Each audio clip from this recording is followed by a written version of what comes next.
որը նվիրված է մեր շատ սիրելի հայ գրողներ Ղազարու Սաղայանին և Աթաբեկ Մկոյանին։ Նրանք բացի մանկական կարևոր գրող լինելուց հետո, բացի, որոնք Հովհաննես Թումանյանից հետո համարվում են առաջինները, բացի այդ նրանք մեծ մանկավարժներ են, քանի որ նրանք իրենց ժամանակի կրծեր սերնդի դաստիարակողներն են եղել։ Այն ժամանակ գիտության մեջ 8 խավար են եղել։ Այդքան շատ չեն եղել ոչ մանկավարժները, ոչ դպրոցները, բայց նրանք իրենց մեծ ներդրումն են ունեցել հայ մանուկներին կրթելու և դաստիարակելու գործում։ Ունեն բազմաթիվ հոդվածներ մանկավարժության վերաբերյալ երեխաների դաստիարակության և իհարկե շատ ստեղծագործություններ մանկական, որոնք միգուցե ժամանակի ընթացքում շատերը մոռացության են մատնվել ինչ-ինչ պատճառներով, բայց մենք որոշեցինք հիշենք այսօր նրանց, որովհետև մանուկները պետք է իմանան մանկական ստեղծագործությունների հայ բանաստեղծներ։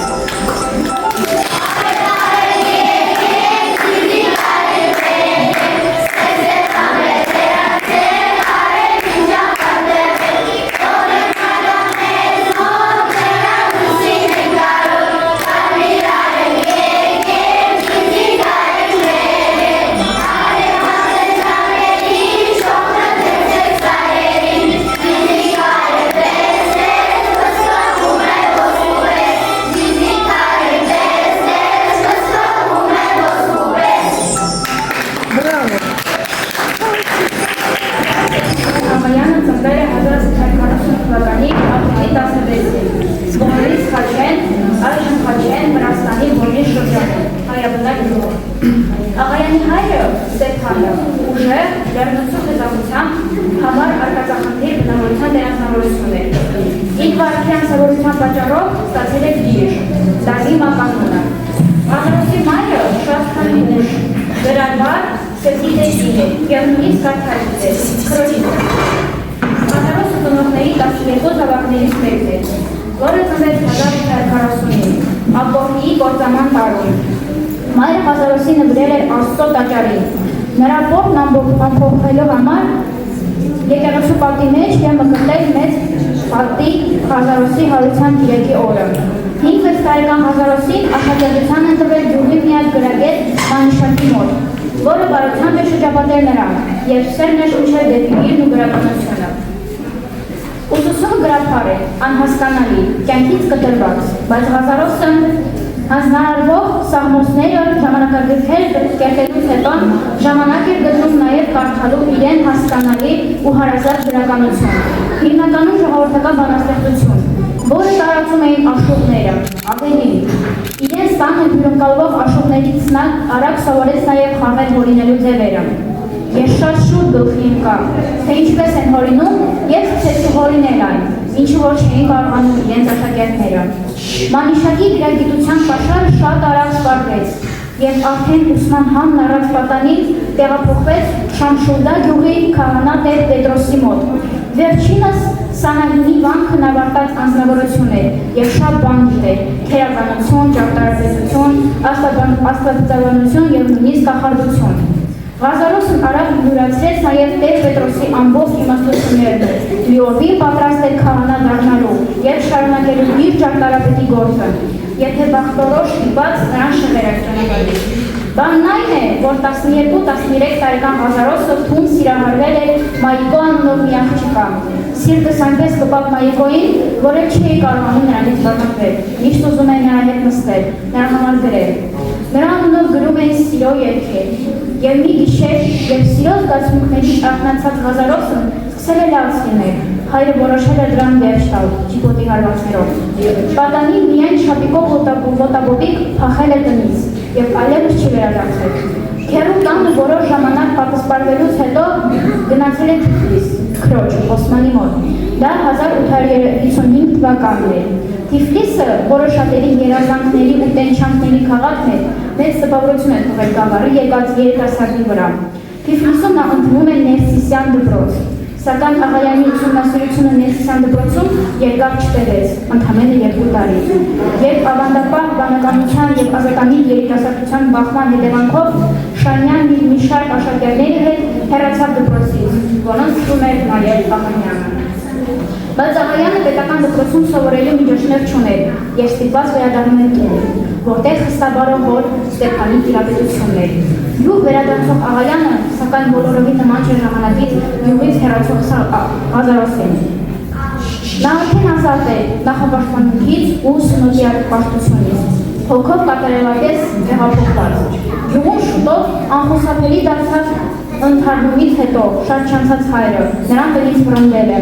Ղազարոսի մեջ միանգամից ձեռնար իր անհանգական արկածախնդրությունների ոգին, որը գալիս էր դեռևս նրա աղանց Վերդի պատից։ Նրան գցում էր սար ու ձորեր, նա պատից զենքեր վերցնելով, չնայելով որ արդյունքներին հեռանում է տնից։ Այդպես ուղիղ 7 թափառումների տարիներ, որոնք թերևս պետք էին նրա վերջնական կազմավորման համար։ Այդ տարիներին նա տարբեր գյուղերում եղել է ուսուցիչ, ծառայող, աշուն, որսոր և կատարել այլ աշխատանքներ։ Մոտիկից ճանաչել է հայրենի բնաշխարհն ու ծանոթացել գյուղաշխարհիկ կյանքին։ Ծանոթանալով հայրենի բնաշխարհիկ կյանքին, Աղայանը գրել է բազմաթիվ բանաստեղծություններ։ Արտասանում են հայրենիները։ Սիրուն անուշակ, ինչու ես կորում է, կապույտ աչքեր, ինչու ես պակել, կես ով նեղացես, ով պատվան ասեց, քո համով օդով, ով չզմայրեց, սիրուն մանուկներ դուք ինձ սերեցիք, իմ ծաղիկներից բնչեր կապեցիք, բայց հոր ծրկերից, խպինք ծարկերից, չպապանեցիք, չազատեցիք, կնգուշ տղտերը շուտ է կտրվու, կնգուշ ծարիքները շուտ է տարամու, կանի որը խիշտ մրտիկ կննեն, երկար չմապրիկ, իս այս աշխարհում։ Կատու եկավ պիսիկ հազանը զոր ինչպետարսի, դու չսրպեց տետիքներով, մազս ներեց չնչիկներով։ Կատու ուրս տերտում տեմանգերն է իմա արտուն, կատուն ասաց միավ, այսինք թե այո։ Քխունչ խանում, տանդ մենակ ինչ ես անում, քխունչ խանում, պոզդ ինչու դուր չես անում։ Արեգակը դուրս եկել պսպգալով, շողքը երդից ներս է ընկել շողշողալով, ծիտը ձարին կչկչում է ծալվալով, ձարուն արուն կչկչում է վշվշալով, ծույլ տղայի քոնը տերել խրում կալով, տերықները շունը տերել մրմուրալով։ Մի ընտան հազար ծան, ամեն ծարին ներկուծիտ, ամեն մծիտ անեջուտ, հարի հաշվեն ու տեսնենք, քանը ծիտ քանը չուտ։ Առանձնակի կարևորություն ունի նրա ուսումն հայրենի լեզվի A, B, G, D տարիների համար դասագրքեր, որոնցից առաջինը շուրջ 40 տարի 1875-ից 1916-ը եղել է ամենատարածված այբենարանը հայկական դպրոցներում։ Ղազարոս Աղայանը հայ կրթական, մշակութային և պատմական կարևոր գործիչ էր, ով հայտնի է որպես հայ գրականություն, մշակույթի և մանկավարժության մեջ ունեցած ամենակարևոր անվանի համար։ Ուսադրող ու խրատական էին Աղայանի ստեղծագործությունները, օրինակ հիշողություն բանաստեղծությունը, որի մեջ Աղայանը փոխանցում է այն գաղափարը, որ ինչքան էլ մարդ անհույս լինի ու կոտրված, երբեք չպետք է դադարի ապրելու հույսով, նայել դեպի ապագան։ Ծիծեռնակը բույն էր շինում, և շինում էր և երգում։ Ամեն մի շուխ կպցնելիս առաջվա բույն էր հիշում։ Մեկ անգամ էր նա բույն շինել և շատ անգամ կարկատել։ Բայց այս անգամ վերադարձին բույն ավերակ էր գտել։ Այժմ նորից բույն էր շինում և շինում էր և երգում։ Ամեն մի շուխ կպցնելիս առաջվա բույն էր հիշում։ Եվ հիշում էր անցած տարին, իր սնուցած ձագերին, որոնց ճամփին հափշտակեց արունարբու թշնամին, բայց նա կրկին բույն էր շինում, և շինում էր և երգում, ամեն մի շուխ կպցնելիս առաջվա բույն էր հիշում։ Ողսերը։ Ճապարակ բանաստեղծության մեջ Աղայանը ներկայացնում է հայ կնոջ ցավալի կյանքը, իր կարիքով, ողսոր ու կորուստներով։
տեներ հաստ ու բարակ, որ ես հոգամ ինձ հավեր։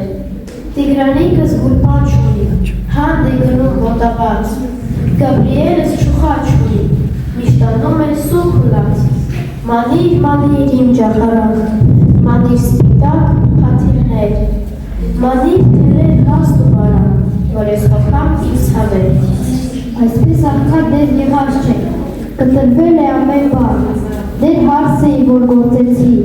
քանի կարպետ խարիչար, բայց դրանից էլ շուտ ձգվեցի, հիմա չունի մի քեչար, կարմիր օրս երբ սևացավ, պարտքս մնաց թեև քիչ, պարտկատիրոցիտ էր սևացավ, եկավ տարավ ամեն ինչ։ Մանիր իմ ճահարակ, մանիր սպիտակ ուրաներ, մանիր թերեր հաստ ու բարակ, որ ես հոգամ ինձ հավեր։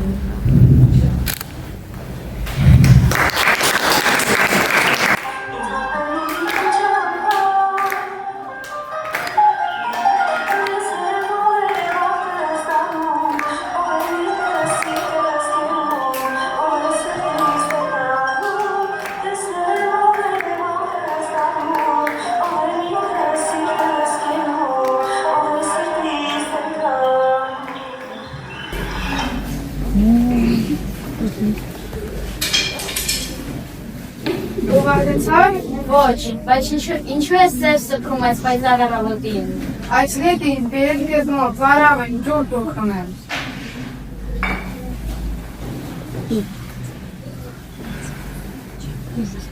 Դու զանգում ես ինձ։ Շապուտի ծաղերը վերօրինի քուշ են։ Դու հովներ ես, վերցրու, բայց քիչ խմի։ Դու ով ես։ Ինձ Անահիտ են ասում։ Ում աղջիկն ես։ Ես հովի վարանի աղջիկն եմ, իսկ դու ով ես։ Ես մի ճամփորդ եմ, որին ու ջուր ու բետրանք տվի։ Ես պետք է շարունակեմ ճանապարհս, մնաց բարով, Անահիտ։ Բարի ճանապարհ։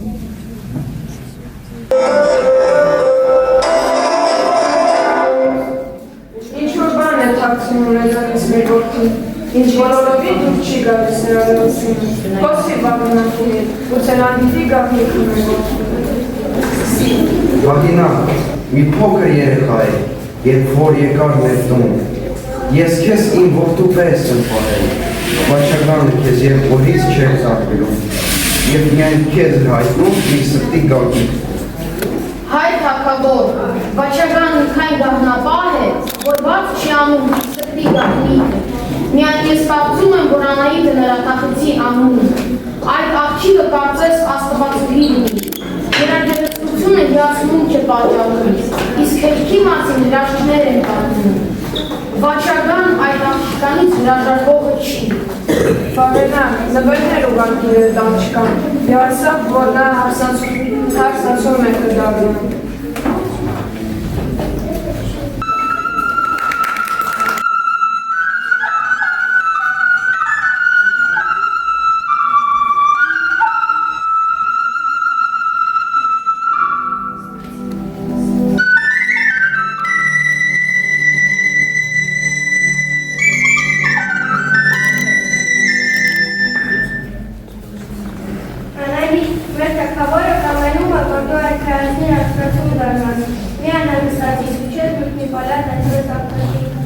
Գնացեք և ասացեք վաճառանին,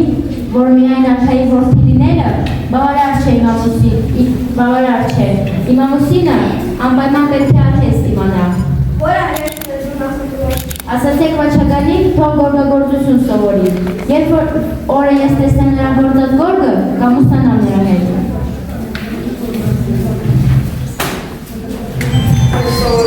Ես պետք է սովորեմ և ամուսնանամ Անահիտի հետ։ Ես լսել եմ, որ մի առամագյուղում մի գորգագործ է։ Գնանք նրա մոտ, ինձ գորգործել կսովորի։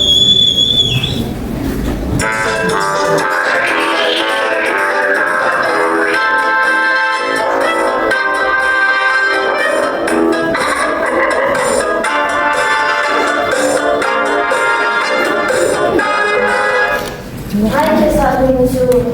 արգայի որդի ինքն իր ոտքով եկավ ու չակալ լսելով, էլ ձրքիցս չես պոցնի, մինչև թագավորը իր հարստությունը ինձ չտա։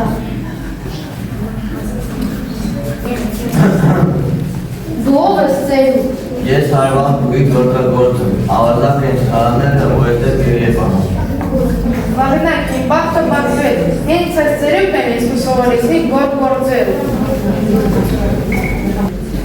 Ու այսպես վաճկանը մի քանի ամիսների ընթացքում սովորեց այդ արվեստն ու գերության ընթացքում մի գործ գործեց։ Տվեց մի վաճառականի գործանի հասցնի։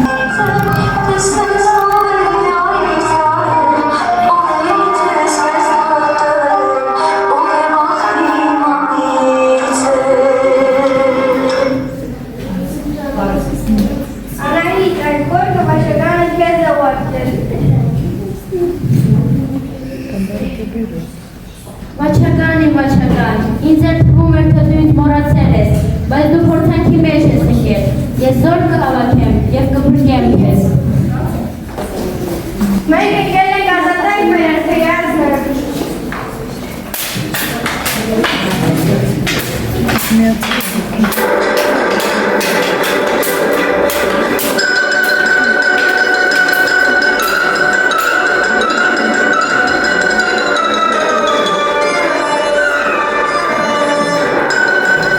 Այսօրվանից հրամայում եմ, որ բոլոր լինենք ինձ տղամարդ որևէ արև սովորել,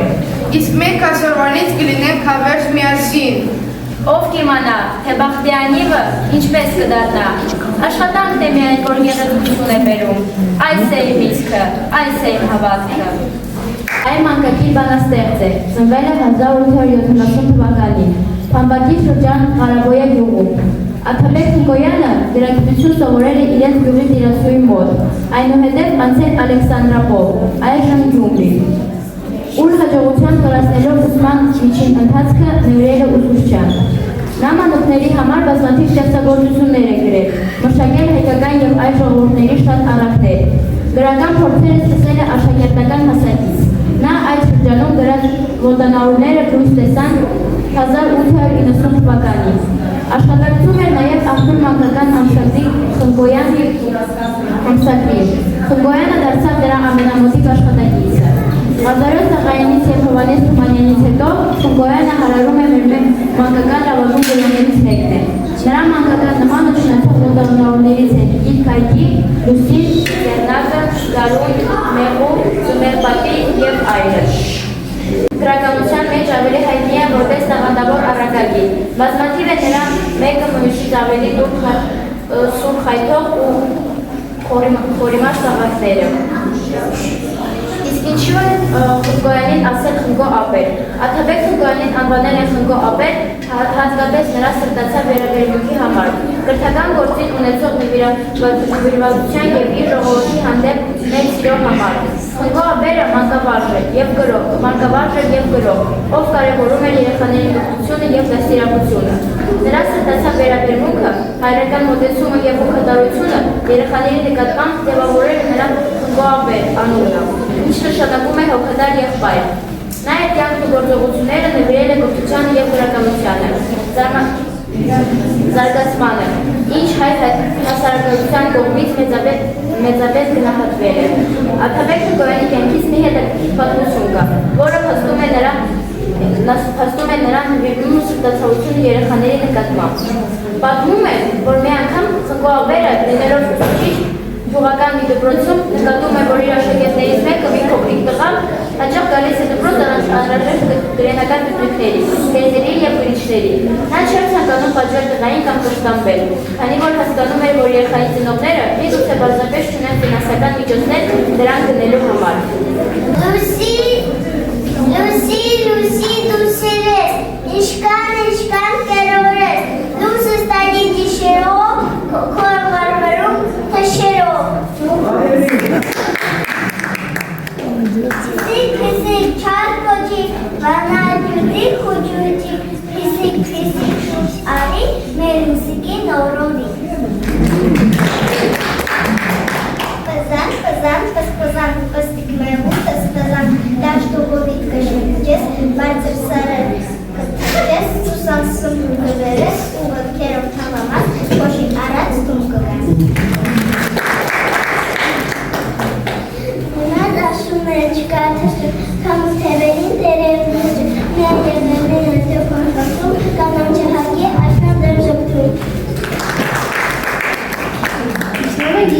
Սարելի ուսին, փայլում է վերից կատնևում ուսին, վերից նայում երկինք ուրախ, քնարիգում անհոգ ու խաղաղ։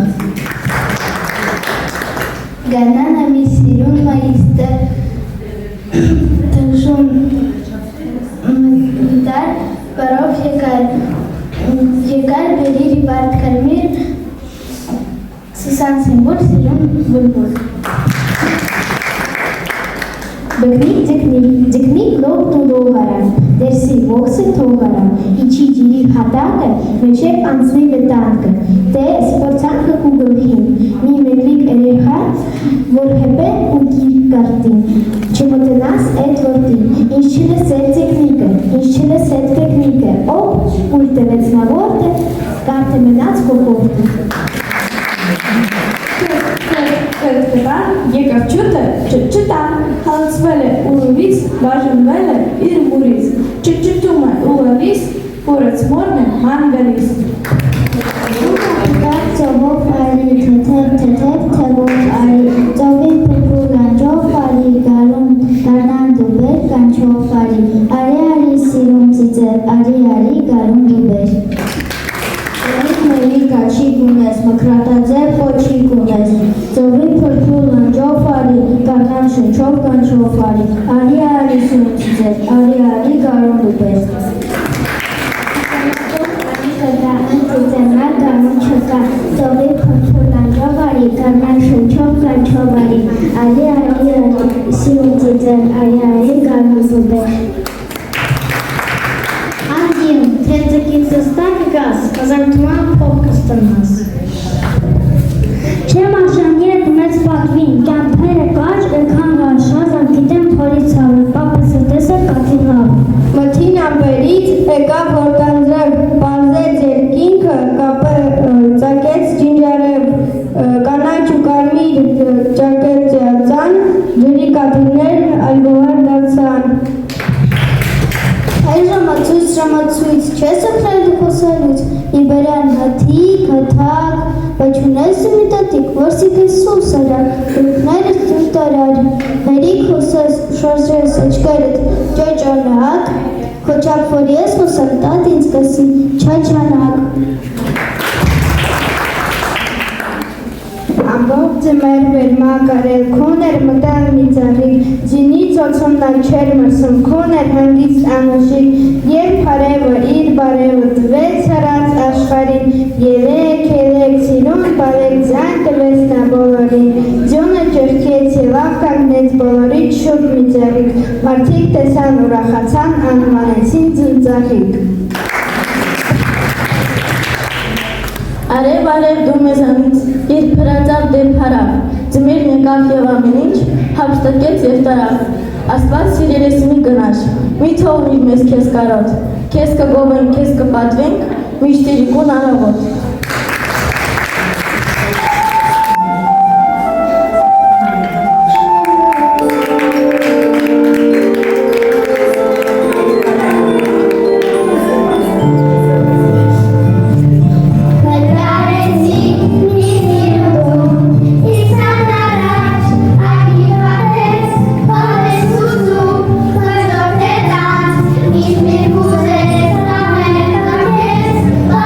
Sus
Անձանով Սաղայանի և Հովհաննես Թումանյանի ընկերությունը յուրահատուկ է։ Աղայանը Հովհաննես Թումանյանի Բեռնադուն գրական խմբակի մշտական անդամներից էր։ Այս խմբակի անդամները շաբաթը 1-2 անգամ հավաքվում էին Թումանյանի տանը և քննարկում գրական ստեղծագործություններ և ուղղակի զրուցում։ Չնայած Աղայանի և Թումանյանի տարիքային բավականին մեծ տարբերությանը, նրանք կարողանում էին մնալ լավ ընկերներ։ Նրանք շատ նման էին, երկուսն էլ ծնվել և մեծացել էին գյուղում։ Գյուղից եկել են քաղաք և մեկ տպարանից մյուս կոնստիտուցիաներից սկսել իրենց գրական գործը։ Երկուսն էլ ունեցել են մեծ ընտանիք, երկուսն էլ սիրել են հայրենիքն ու իրենց ազգը։ Աղայանն ու Թումանյանն իրար հետ խոսում էին բարբառներով, Աղայանը արարատյան, իսկ Թումանյանը նաև լորկա։ Գրողները իրար օգնում և լրացնում էին, խորհուրդներ էին տալիս միմյանց գրականության վերաբերյալ։ Երկու գրողն էլ սիրում էին երգել և երգում էին շարականներ։ Նրանք սիրում էին հայ ժողովրդական ծեսերը։ Շատ նման էին իրար, երկուսն էլ միևնույն ատաղձից, հայ ժողովրդի նյութից կերտած և միևնույն ոճով ձևավորված։ Նաև մեծ մտերմություն տեսա նրանց միջև, իսկ հետագա տարիներում համոզվեցի, որ ամբողջ աշխարհում նրանք իրար ամենամոտ մարդիկ են։ Հովհաննեսը նրան կոչում էր Ասլան ապեր, նա էլ Հովհաննեսին Արսլան Բալասի։ Հետո երկուսը ծիծաղելով ասում են, «Էլո կարող եմ ես հաղթել»։ Մի անգամ զրուցում է, մի անգամ Աղայանը զգում է, որ Հովհաննես Թումանյանը հիվանդ է և ուշ գիշերին գալիս է նրան բնակարանի առաջ կանգնում և կանչում։ Թումանյանի կինը դուրս է գալիս և հայտնում նրան, որ դրությունը լրացել է, իսկ ամենանշանակալից դեպքը Թումանյանի հեռազգացողության դեպքն է, երբ առանձնասենյակում պարապելից գրիչը վայրելուց և բացականչում է. «Հազարն ընկավ»։ Արտավազդը ներս է գալիս և հայտնում է, թե պապեն վախճանվել է։ Թումանյանը նույնիսկ կանխազգուշակել է Աղայանի մահը։ Դա Թումանյանը պատմել է իր տխուր հիշողություն հոդվածում։ Գիտեք, որ Աթաբեկ Նիկոյանը շատ սիրված է իր առակներով, առակների մի մասը փոխառություն է, թարգմանություններ է, մեծ մասը ինքն է գրել։ Հիմա մենք երեխաները որքան կարող են կներկայացնել նրա առակներից երկուսը։ Համատուրը կոմունաչկից,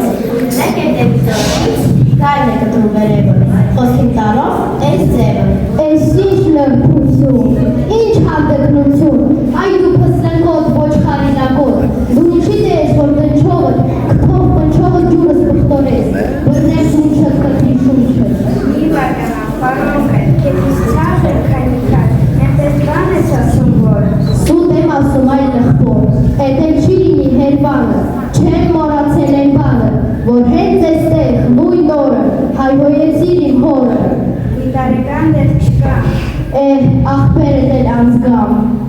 Ես մի քինն եմ եկնջար։ Խնամի դեր անպաճար, կամ եկը ձեր ցեղից, էլ ժաշ չքազ քո տեղից, ժեշների հոյների ողը քեզնից հանել, թեզ գլուխը տիչ բերել։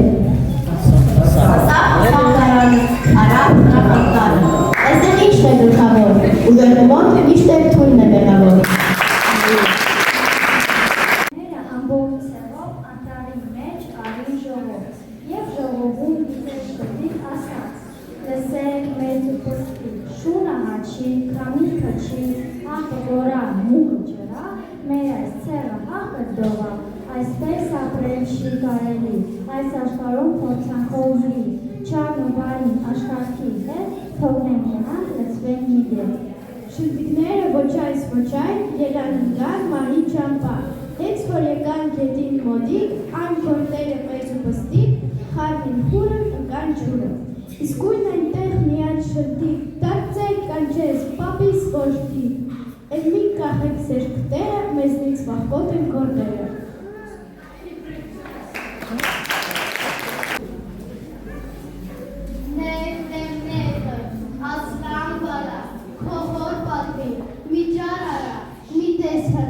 Որսոր ուշում խազի թուլա, մի սսեն կրծում, ինձ հարակում, այ կտեպի դրանց հոտը, մի մարդիկ տուր բաղվեն մոտը։ Այ ցեղակից, գնամդ իր մարայից տուր, նա չապատած բարի գին է։ Ես էլ գիտեր, որ այն գին է, բաղոր նրա հոտ մեր կերես, բգիտ կանգնել, լավ չի սարել, այդ ավթի մոտ կուտես կանչել։ նրանից էլ ես կամաչեմ, հենց ամարը կերադավթի փոքրի գարը։ Ում ասել է, հա, մեր սարքի, Ես գարնանել նրա մաքին։ Ով մնացել։ Հա, երեցը, ես աշնանել նրա էծը։ Այդ ուտես չորի մեծը։ Քանիս տեղա, 5-ը, 6-ը, այ անավոր, ինչ երեսով տգյուղ մտար, ինչ է ուրիշ տեղ չկար։ Յուղը հիմար է, որ թուշտավոր պատսպար է, ով ինչ պրթե, են կխրթե։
Որքանով անհաջողվեց դուք երևի ձեր կարծիքը կհայտնեք, բայց ամենայն դեպս երեխաները շատ աշխատել են, ես էլ չարչարվել եմ իրանց հետ, հիշում եմ մենք ձեզ ուրախացրեցինք, որքանով դա այսօր քո աշխատանքի, ձեր աշխատանքի համար, ձեր ջանքերի համար, ոչինչ կսխալվեն, սա է մեր բունը, մեր հայրենիքը, որ հիմա չսովորեցնենք, որ փոքրուց իրենց մեջ չմտնի, որ իրենք հայրենիք ունեն, իրենք մենք կարիք այս երկրի երկրագնդյային հին ազգերից մեկն ենք, որ իրավունք չունենք կորցնել ոչ մեր ինքնությունը, ոչ մեր լեզուն, ոչ մեր կրոնը, ոչ այն հպարտությունը, որ ունի հայ ժողովուրդը։ Ես հպարտանում եմ ձեզանով։